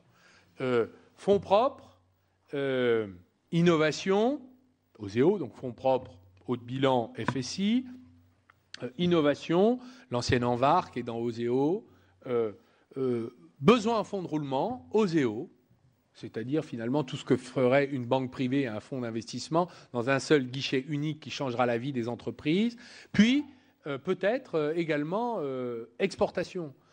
C'est la question de la COFAS qui a été privatisée, et est-ce que celle-ci revient dans le giron de la BPI? C'est la question que nous posons. Vous posez les questions sur les masses sur lesquelles nous anticipons je crois, c'est vous, Monsieur Lenoir, à moins que ce soit Monsieur Retailleau, les ressources de la BPI, nous imaginons un budget innovation à 250 millions d'euros, qui est le budget dosé aujourd'hui. En fonds propres, FSI, pour l'instant, on est à 1,5 milliard. Sur les prêts, nous sommes entre 12, disons une dizaine de milliards d'encours, ce qui pourrait constituer le noyau dur, et une dizaine de milliards de garanties de prêts bancaires. Quant aux ressources du livret d'épargne d'industrie, tout cela est en débat, rien n'est tranché. J'allais dire, les sénateurs doivent s'en mêler et nous donner leurs sentiments quand nous les concerterons, quand nous vous concerterons. S'agissant de Peugeot, M. Retailleau me reproche mes déclarations. Ce sont des déclarations extrêmement modérées et par ailleurs parfaitement équilibrées. Et je voudrais vous les citer, si vous voulez bien. D'abord, le fait qu'il y ait eu dissimulation n'est nié par personne et reconnu par M. Varin lui-même. Et de dissimulation, d'ailleurs, je le dis, qui ont été crédibilisés, c'est mon propos, par le gouvernement précédent. Pourquoi crédibiliser ? Parce que lorsque, finalement, on a des syndicats qui ont mis à jour, découvert un document de travail annonçant la fermeture d'Aulnay, qui date du mois d'août 2010, et que dans ce document, il est inscrit que la fermeture, la meilleure fenêtre pour réaliser la fermeture, c'est après les élections de 2012, et qu'en 2011, alors que ce document est public, le président de la République lui-même, qui vient de recevoir le président du groupe PSA en novembre 2011, déclare qu'il n'y aura pas de plan social en France chez PSA, nous sommes en droit de dire qu'il y a une forme d'irresponsabilité du pouvoir précédent, dans la mesure où soit il y avait une nécessité de mettre sur la table ces difficultés et de les traiter, et donc de ne pas les laisser s'aggraver. Et dans ce cas-là, il fallait le faire et avoir ce courage politique. Soit il n'y avait pas de nécessité, alors pourquoi, finalement, aujourd'hui, nous les demander ? Donc, et par ailleurs, je voudrais juste vous dire que vis-à-vis des questionnements que le ministre en charge, que je suis, est en droit de poser à l'actionnaire, l'actionnaire n'est pas quelqu'un qui n'a pas de responsabilité dans la situation, il prend des décisions. J'ai dit tout à l'heure que, pour moi, le redressement productif, c'était la triple responsabilité et l'équilibre de ces responsabilités. L'actionnaire est responsable. Nous préférons des stratégies industrielles plutôt que des stratégies financières. Distribuer des dividendes au moment même où on commence à brûler du cash, je pense qu'il y a une responsabilité de l'actionnaire. Questionner, c'est éviter que ces erreurs se reproduisent. Ne serait-ce que parce qu'il est plus difficile à un actionnaire de dire « je prépare la fermeture de l'Aulnay, mais en même temps je distribue des dividendes aux actionnaires ». Il y a là une contradiction qui est difficile à expliquer, y compris aux salariés de Peugeot. Qu'ai-je dit sur France Inter qui est plus choqué ? Il y a des plans sociaux dans lesquels nous pouvons considérer qu'il est inévitable d'accepter des pertes d'emploi pour sauver l'entreprise. Pourquoi ? Parce qu'à Peugeot, si le malade n'est pas imaginaire, donc je n'ai donc pas dit que le malade était imaginaire, contrairement à ce qu'on me prête, est vraiment réel, eh bien il y a quand même 80 000 personnes qui travaillent, qui restent chez Peugeot. Et nous avons charge de les aider à garder leur emploi. Et nous voulons que Peugeot retrouve la bonne santé financière. Il y a une responsabilité de l'actionnaire, et j'appelle à la responsabilité industrielle de l'actionnaire. Il y a une responsabilité sociale de l'entreprise, pour ne pas que ce soit les salariés à l'égard desquels toute entreprise a une dette, paye le prix exclusivement du sacrifice, il doit avoir lieu. Il y a une responsabilité économique du syndicat qui doit ne pas, j'allais dire, qui doit tenir compte de la réalité économique. Si Peugeot a des difficultés, nous les constaterons, nous les évaluerons et nous ferons en sorte que les mesures soient proportionnées à ces difficultés. Voilà notre politique. C'est une politique, j'allais dire, vous l'avez dit vous-même, frappée au coin du bon sens. Je vous remercie de ce compliment que je prends comme tel, mais je crois que notre projet n'est pas de dissimuler, n'est pas de mentir, il est d'affronter ensemble. Si vous voulez mobiliser la nation dans ses composantes, les territoires, les organisations syndicales, les entrepreneurs, le patronat, les sénateurs, les députés, les élus locaux, les citoyens, il faut regarder les problèmes, les identifier, les mesurer et ensuite trouver les solutions ensemble et les surmonter. Je n'ai pas d'autre méthode, c'est une méthode d'inspiration mendésiste. Voilà. Excusez-moi, j'aime citer Pierre Mendès France. Il n'a pas été sénateur, je crois. Il a été député. Personne n'est parfait. Personne n'est parfait. Mais je le cite quand même parce qu'il reste quand même celui qui, dans des périodes de crise politique ou diplomatique, a dit la vérité. Et donc, ça a permis aux Français de surmonter la difficulté. C'est ce que nous voulons faire dans cette période très critique sur le plan économique et social que nous avons à affronter ensemble. Je voudrais encore dire un mot, Monsieur le Président, parce que vous m'avez interrogé vous-même sur le projet de loi sur l'encouragement à la reprise de sites dont la viabilité est avérée. Là encore, c'est d'actualité. Nous n'acceptons pas que des groupes qui disposent de, comme l'a demandé, l'a exposé tout à l'heure M. Courteau, qui disposent finalement, qui ont profité d'une certaine manière d'investissement, qui eux-mêmes ont fait fructifier leur investissement, et dont la rentabilité est avérée, qui ont d'ailleurs dont des territoires ont eux-mêmes profité, avec lesquels il y a eu une alliance positive, que dès lors qu'il y a un repreneur, qu'il y a un industriel, ils nous disent, moi, je ferme, je m'en vais, parce que je vais fabriquer ailleurs. Cette stratégie-là est inacceptable pour les Français et pour n'importe quel gouvernement, quel qu'il soit. Donc nous souhaitons finalement organiser en quelque sorte la reprise et la favoriser, l'encourager. S'il y a un repreneur, c'est que l'affaire est rentable.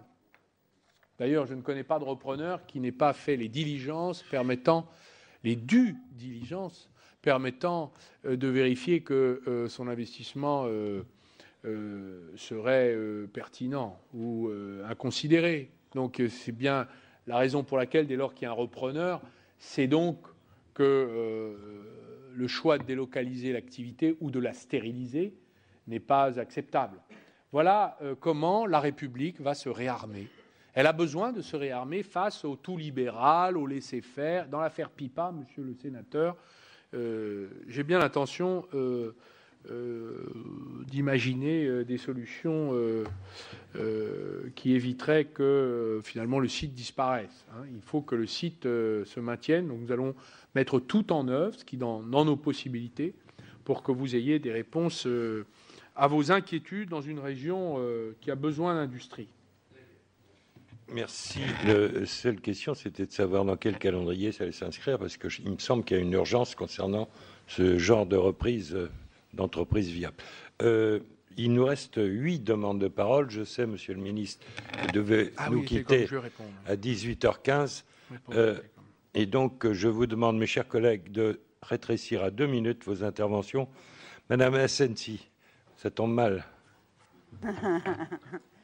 D'abord, c'est Madame Assassi. Assensi, c'est à l'Assemblée nationale.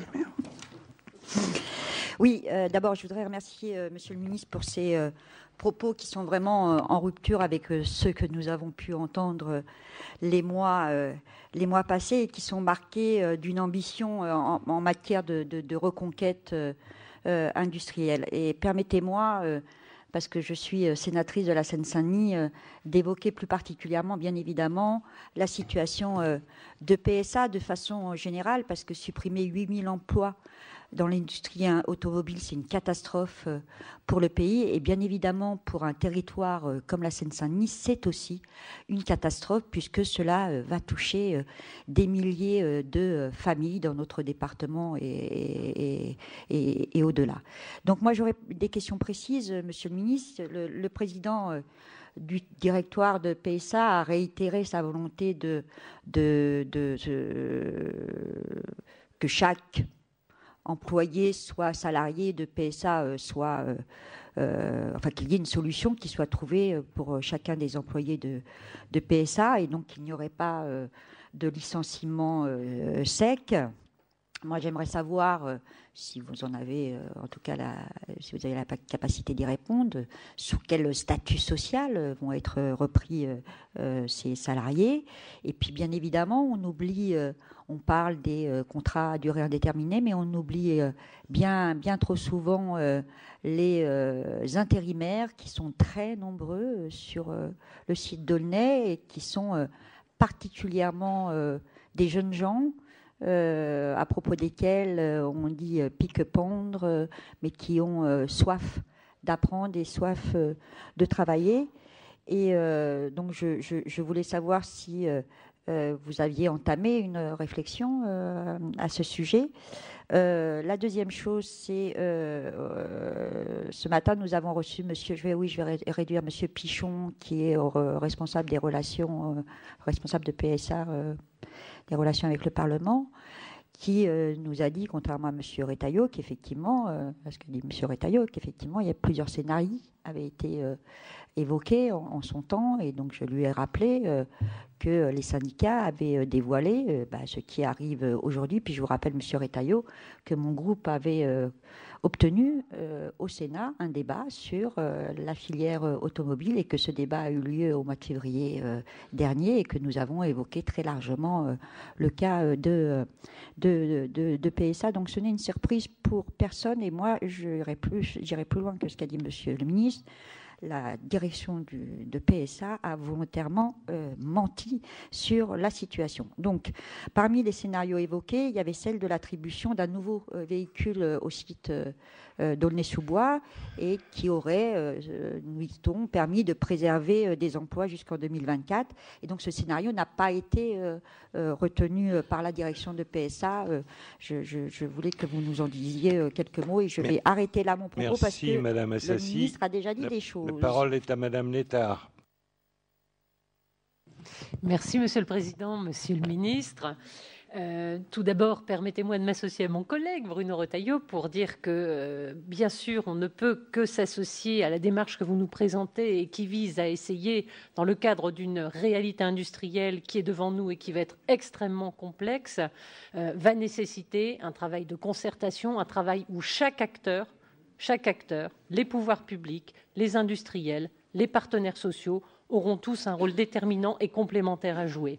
Et si je me permets maintenant d'entamer la deuxième partie de mon propos avec un peu plus de nuance, c'est parce que, comme ma collègue qui vient de s'exprimer, je viens, comme vous le savez, d'un territoire qui est directement concerné, puisque je viens du Valenciennois, où se situe l'usine Sevel-Nord, PSA Sevel-Nord, qui, pour l'occasion, fait l'objet, bien sûr, d'inquiétudes par rapport à son avenir depuis plus d'une année, et a fait l'objet depuis plus d'une année pour les mêmes raisons. Il s'agit là non pas, on va dire, d'un défaut ou d'omission de la part de Peugeot, mais tout simplement d'un abandon de partenariat de la société Fiat, qui fait qu'aujourd'hui, cette unité de production ne bénéficie plus d'une capacité suffisante pour continuer à produire dans de bonnes conditions si elle ne trouve pas un nouveau véhicule à produire, avec, dans une situation transitoire, la possibilité d'avoir une production de véhicules utilitaires.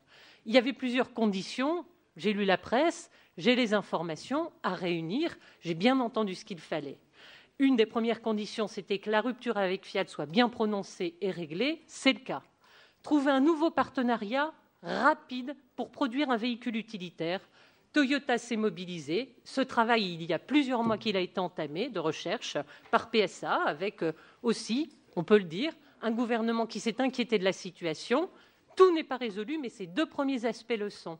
Ma question maintenant, elle pose sur la troisième étape. L'étape, c'est comment on fait en sorte que cette ligne, ce véhicule utilitaire futur qui sera nécessaire, un véhicule utilitaire hybride, puisse se fabriquer dans le Valenciennois, plutôt qu'en Espagne. En clair, comment on fait pour réduire l'écart de compétitivité? Il y a deux aspects.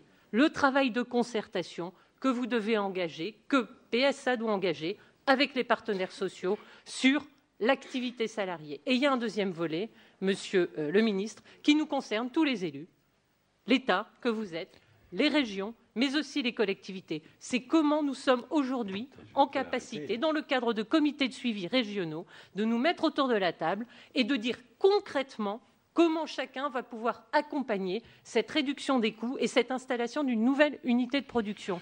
Et une question se pose, juste une petite question. Je demande 2 minutes. Pour recherche. Donc, si vous voulez, sachant que le ministre part à 18h15, navré, mais Madame. Merci, Monsieur le Président. Je vais essayer d'être bref. J'ai 3 petites questions. Monsieur le Ministre, merci d'abord pour votre propos liminaire qui nous réjouit quelque peu par votre volontarisme. dans l'Allier, 100 entreprises environ vivent de la sous-traitance automobile qui emploie 4500 salariés. Lors de ce débat du 23 février, j'avais posé la question de la sous-traitance dont vous venez de parler. Je voudrais préciser. Souvent, la sous-traitance, mais vous le savez, est malmenée par les constructeurs et considérée souvent malheureusement comme variable d'ajustement de leur chiffre d'affaires.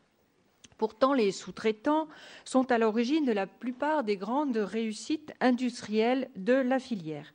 Est-ce que vous ne pensez pas, Monsieur le Ministre, qu'au-delà des bonnes pratiques entre clients et fournisseurs, il ne faudrait pas aller vers un véritable statut de la sous-traitance industrielle pour rééquilibrer et peut-être soumettre ces contrats au contrôle de légalité ? Ça, c'était ma première question. Ma deuxième question, c'est suite à ce que vous venez de dire sur le nucléaire, est-ce que ne faudrait-il pas aller vers limiter plus drastiquement la sous-traitance dans le nucléaire, puisque pour des raisons de sûreté, de sécurité. Et la troisième question, c'est très local, c'est l'usine JPM qui fabrique des serrures à verme. Je vais donc raccourcir, 461 personnes en 2009. On va voir en Chine pour installer une entreprise. Tout va bien puisque cette entreprise est florissante, progression de 22% de son chiffre d'affaires. Et demain matin, plus personne à Verme, donc moins 400 personnes. Sans doute, tout cela va aller soit en Chine, soit dans une autre localisation. Je voulais savoir d'abord, Monsieur le Ministre, le président du Conseil général de l'Allier vous a demandé un rendez-vous pour ce sujet. Est-ce que vous allez nous répondre ? Et comment peut intervenir le commissaire dont vous avez parlé ? Est-ce que vous pouvez nous expliquer, nous préciser son rôle justement dans ce cas-là? Est-ce qu'on doit le mobiliser, travailler avec lui? Comment on peut travailler avec lui sur des sujets tels que je viens de vous l'évoquer? Merci, Madame. Monsieur Vergos. Oui, Monsieur le Ministre, deux questions. Au moment où on cherche des idées pour trouver de la richesse, faire de la production industrielle, nous avons assisté récemment à un débat sur la PCP, la politique commune de la pêche.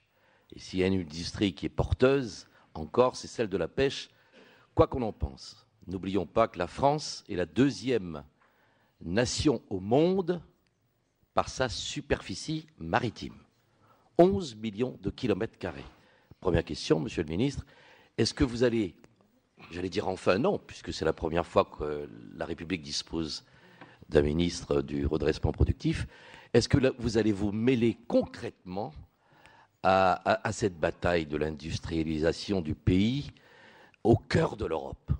Parce que nous avons un sentiment largement partagé que nous jouons petit bras face à l'Europe dans cette affaire. Nous n'occupons pas notre juste place au travers de nos territoires ultramarins.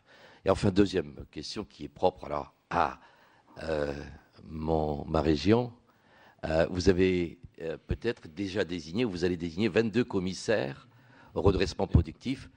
Vous savez que la France, la nation, compte 26 régions. Il en manque 4.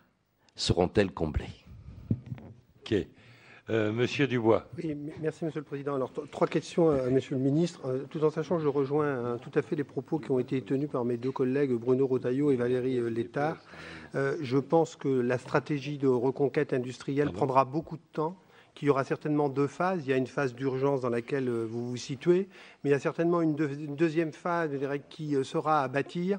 Et moi, j'invite, je dirais, à un Grenelle de la réindustrialisation, je dirais, qui mettra, je dirais, en phase, je dirais, sur la durée, un certain nombre d'actions nécessaires, mais pour ce faire, faut-il que l'industrie, l'entreprise et les entrepreneurs soient respectés dans le pays et considérés comme une force et non pas comme une faiblesse. Je viens de lire un sondage dernièrement où 57% des Français ne veulent surtout plus prendre de risques aujourd'hui, et je pense que c'est en prenant des risques qu'on crée de la richesse, que l'on innove. Deux questions rapides. Votre position sur le gaz de schiste, Monsieur le Ministre, m'intéresserait, parce que le mix énergétique dont on a parlé tout à l'heure, faut-il s'asseoir sur cette énergie peut-être du futur? Je mets un point d'interrogation. mais peut-être faut-il quand même s'y intéresser. Et puis, deuxième question, vous avez dit que le coût du travail et le coût de la protection sociale étaient un enjeu qu'il ne fallait pas ignorer, il fallait se poser toutes les questions. Alors pourquoi avez-vous supprimé, je dirais, dans le gouvernement, la TVA sociale avant finalement d'avoir fait le diagnostic? La parole est à Monsieur Pierre. Monsieur le ministre, merci d'être devant nous. Étant sur le département des Vosges, département très sinistré sur le plan industriel, qui a déjà fait l'objet de reconversion après le plan textile il y a 20-25 ans, et souvent ce sont des sous-traitants de l'industrie automobile qui s'y sont installés et qui aujourd'hui, vous connaissez l'actualité, TRW qui est en grosse difficulté. Dans un autre domaine, dans mon canton, j'entends dire par exemple cordonnerie billes, Rahurit-Minil, le leader de la fabrication de ficelles agricoles en Europe est en difficulté. Il est en train de se faire rogner par le Portugal, qui est capable de fournir des produits finis à peu près au même niveau que les produits industriels pour fabriquer à l'entrée de l'entreprise. J'ai le cas aussi dans mon canton d'une entreprise, et ça fait partie de vos soucis, je l'ai bien compris, qui gagnait de l'argent. C'était une entreprise de Lactalis qui avait acheté il y a 10 ans une laiterie chez moi qui avait 300 personnes et qui a décidé il y a seulement 3 mois de descendre le lait en Italie pour le fabriquer en fromage beaucoup plus rentable que le Munster des Vosges ou autre. Donc voilà quand même on est en train de perdre tout notre potentiel de travail, et à l'agriculture produit, mais la valeur transformation, tout ça quitte nos villages, quitte notre ruralité, et on est très inquiet là-dessus. Alors qu'est-ce que vous envisagez par exemple comme pour TRW, qui est quand même une entreprise américaine que vous connaissez probablement mieux que moi, mais qui nous pose des soucis. Là, il y a 2 entreprises dans cette vallée-là. La vallée va être fermée totale. Il n'y aura plus d'entreprises. Le plus gros faiseur aura peut-être une quinzaine d'employés, alors qu'il y a quand même des entreprises de 350 ouvriers. Merci, je ne suis pas plus long. Merci, Jacques Pierre, d'avoir respecté pratiquement son temps. Toujours. Yannick Vaugrenard. Oui, merci, Monsieur le Président. Merci, Monsieur le Ministre, pour le développement que vous avez fait tout à l'heure. Valérie, surtout. Et le fait qu'il y ait, semble-t-il, un consensus sur ce que vous avez dit globalement et sur la manière aussi de permettre un développement de notre industrie sur le territoire national. Le fait que, semble-t-il, il y ait un consensus est quelque chose de très important dans la période que nous traversons. 2 points. Le premier local, mais qui a des incidences nationales évidentes, c'est la question de la construction navale. Je sais votre intérêt à défendre cette industrie. Actuellement, la SNCM, qui est la société qui s'occupe de relier la Corse au continent, est en voie de passer commande de 8 navires, dont 4 à très court terme. Il n'y a plus que 3 chantiers qui sont sur les rangs, STX à Saint-Nazaire, un chantier sud-coréen et un chantier japonais. Donc je souhaite attirer votre attention sur le fait que dans les semaines et les mois qui viennent, la décision devra être prise, et donc je souhaite que le gouvernement pèse de tout son poids pour qu'elle aille bien entendu dans le bon sens. Deuxième point, pour être toujours très court, vous avez évoqué tout à l'heure la question de la Banque publique d'investissement. Est-ce qu'au niveau des régions également, il y aura une logique de déconcentration aussi des décisions dans un souci de plus grande et de meilleure efficacité au plus proche des petites et moyennes entreprises? Merci. La parole à Claude Dillin pour la dernière question. Merci Monsieur le Président. Monsieur le Ministre, hélas, je vais revenir sur les conséquences de l'éventuelle fermeture de l'usine PSA d'Aulnay, pas au niveau des salariés, puisque vous avez très clairement exprimé votre volonté de modifier le plan social qui n'est inacceptable en l'état, mais au niveau territorial. Il y a à côté de la ville d'Aulnay une ville qui s'appelle Sevran, qu'on ne voit pas dans les pages économiques, mais qu'on voit dans les faits divers et dans la pauvreté, qui est devenue un symbole de pauvreté. Cette ville avait une richesse, elle avait 2 entreprises, Kodak et Westinghouse, qui ont fermé sans aucun remplacement, sans aucune réindustrialisation. Merci.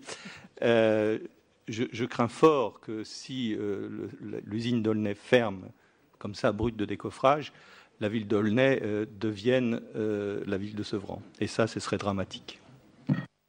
Merci, Monsieur le Ministre. Merci de vos questions. Que se passe-t-il sur le plan social de Peugeot? D'abord, il est trop tôt pour répondre, J'ai demandé à M. Emmanuel Sartorius de mener un audit aux côtés de celui des organisations syndicales sur la situation réelle de Peugeot, qui rendra son rapport le 31 juillet, c'est-à-dire dans quelques jours. Le gouvernement, évidemment, sait lire les comptes, regarde les informations dûment accréditées conformément aux règles relatives aux informations d'entreprises cotées en bourse.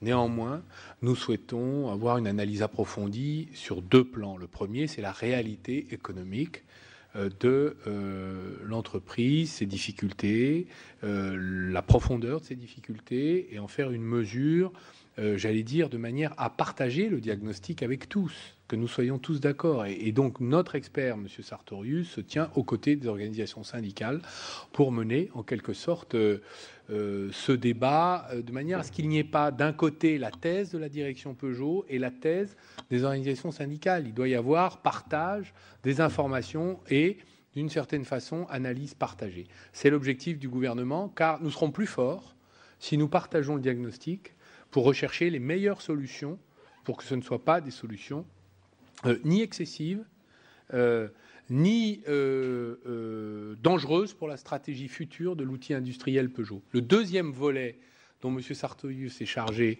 et concerne la deuxième partie de sa mission qu'il rendra à la rentrée au 15 septembre, où nous avons demandé à M. Sartorius d'examiner la stratégie de développement de Peugeot, les alliances avec GM, la stratégie dans un marché qui est quand même relativement déprimé sur le plan européen, sa stratégie de localisation, la remontée en gamme, son positionnement par rapport au low cost, par rapport au premium. Cela mérite, avec la quantité d'aides publiques que finalement les contribuables ont soit donné aux constructeurs nationaux, soit qu'ils donneront indirectement dans le plan filière automobile, que nous soyons en accord avec la stratégie de Peugeot, que nous puissions accompagner le rebond, la renaissance, les retrouvailles avec la prospérité de Peugeot, de manière à ce que les ouvriers, les cadres, les ingénieurs qui auront perdu leur travail, qui aiment tant ou qui aiment leur entreprise, puissent, s'ils le perdent, peut-être retrouver leur entreprise plus tard. Il y a des violences dans l'histoire cyclique de l'industrie automobile que nous observons tant en Europe qu'aux États-Unis. Il y a des destructions d'emplois, des réembauches, donc il n'y a pas de fatalité. Soyons intelligents par rapport à l'avenir de Peugeot, et c'est le sens de l'action du gouvernement et de son travail.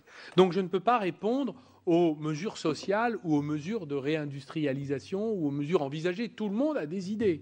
Mais pour l'instant, moi, j'en suis au diagnostic. Et lorsque nous arriverons ensuite à la discussion et la négociation, doit laisser la place au dialogue social, l'examen de toutes les alternatives. Et c'est le rôle de la négociation d'un plan social. Donc nous aurons au mois de septembre cette discussion sur l'avenir d'Aulnay, si Aulnay est abandonné, ou au contraire si Aulnay est maintenu. Il y a des choix qui ont été faits. Ces choix doivent être, qui sont proposés par Peugeot, doivent être expertisés avant que le gouvernement n'ait une position. Voilà. Donc je ne peux pas répondre à vos questions. Je sais que les élus souhaitent rassurer les salariés de cette région. Il n'y a pas d'ailleurs que les salariés de Peugeot, il y a tous les sous-traitants autour, je le sais, mais chaque chose en son temps, et pour le gouvernement, pour l'instant, c'est un travail sur l'étendue des difficultés de Peugeot. Madame Létard évoque Sevel Nord. Là, il y a un accord, il est, je crois, public entre Toyota et PSA. La question est de savoir comment il est accompagné, c'était votre question. Il est trop tôt pour le dire, parce que l'accord entre PSA et Toyota est en cours de finalisation.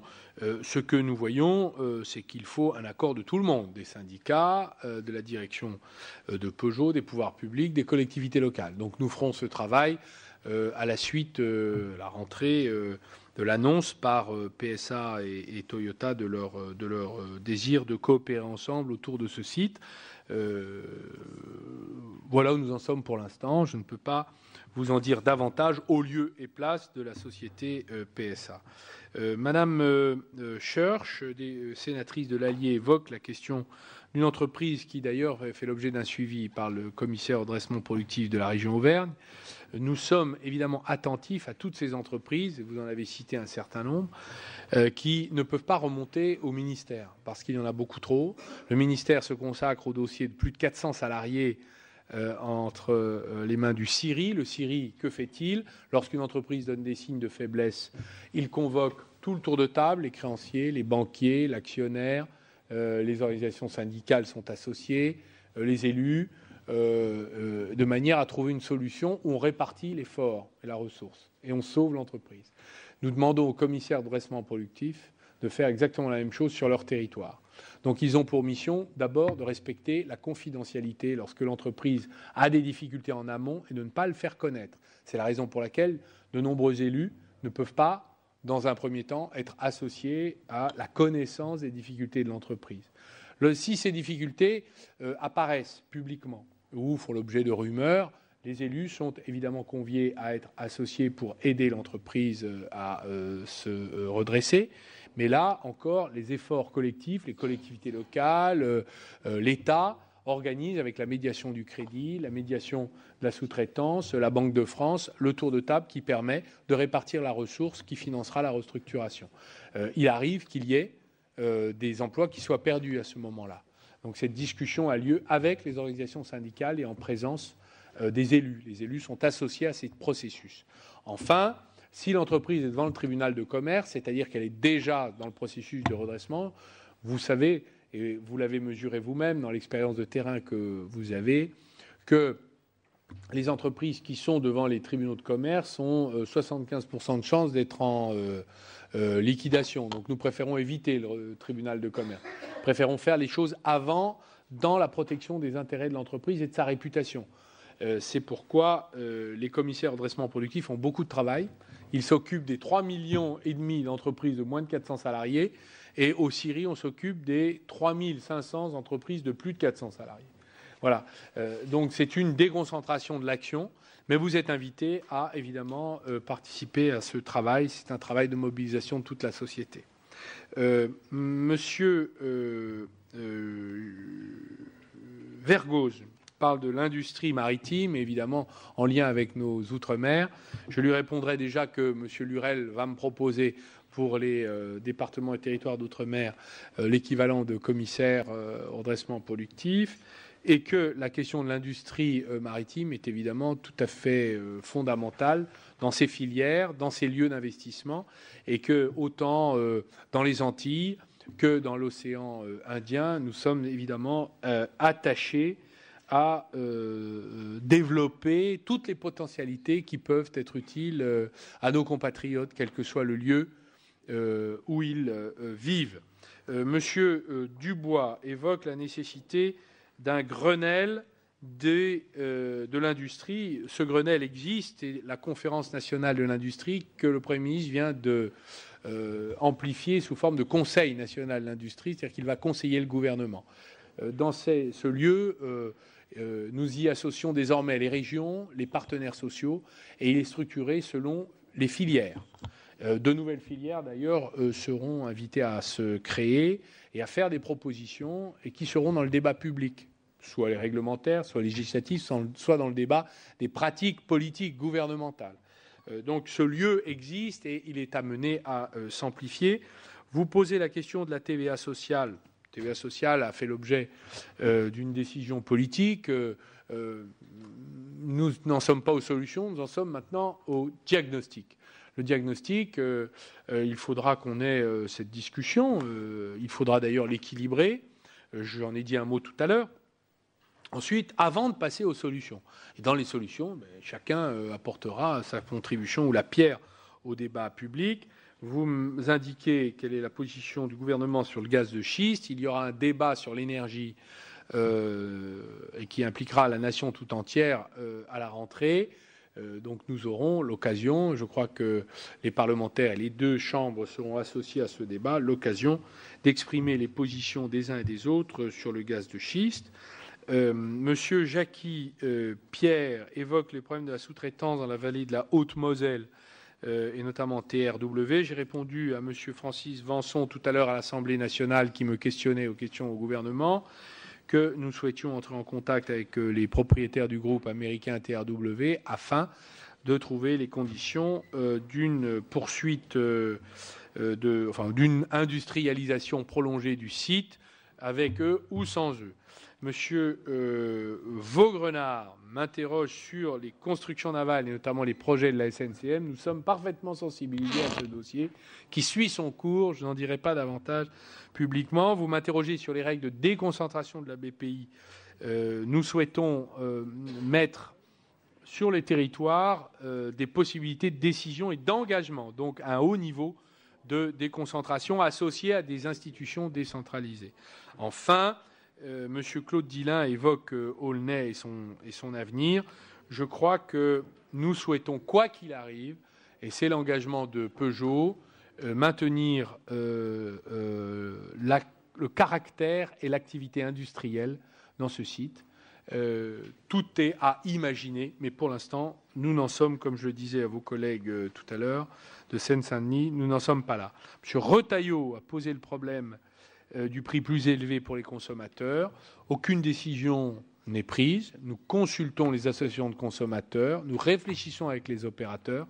Nous sommes d'abord dans l'urgence, demander le retrait des plans sociaux aux deux grands opérateurs, SFR et Bouygues. Et ensuite, nous chercherons à faire évoluer l'équilibre du modèle économique qui a été constitué dans les dernières années, qui a été fortement impacté, déstabilisé par l'arrivée de Free, qui a inventé un nouveau segment de marché, de nouvelles pratiques sociétales avec le téléphone, et donc un nouveau modèle économique. À nous de le régler. Il est inacceptable que dans un secteur où il n'y a pas de concurrence mondiale, c'est un secteur qui est protégé, qui utilise comme fonds de commerce un bien public qui s'appelle le domaine public hertzien, dont les règles du jeu ne dépendent que des pouvoirs publics. C'est le réglage de l'ARCEP et du gouvernement. Accessoirement l'Union européenne, mais enfin ça reste quand même plutôt du ressort du gouvernement, que nous ayons des plans sociaux dans ce secteur. C'est à nous de trouver l'équilibre et de le régler au mieux de l'intérêt national et de l'emploi. Monsieur le Président, je suis désolé de ne pas avoir pu entrer davantage dans le détail sur les questions importantes que vous m'avez posées, mais je pense, j'ai l'intuition que nous allons nous revoir. Non, c'est même pas une intuition, c'est une certitude, là. Une probabilité très forte.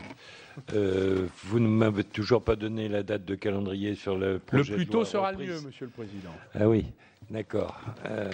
Bien, mes chers collègues, je pense qu'on peut remercier le ministre d'avoir répondu avec autant de patience à autant de questions.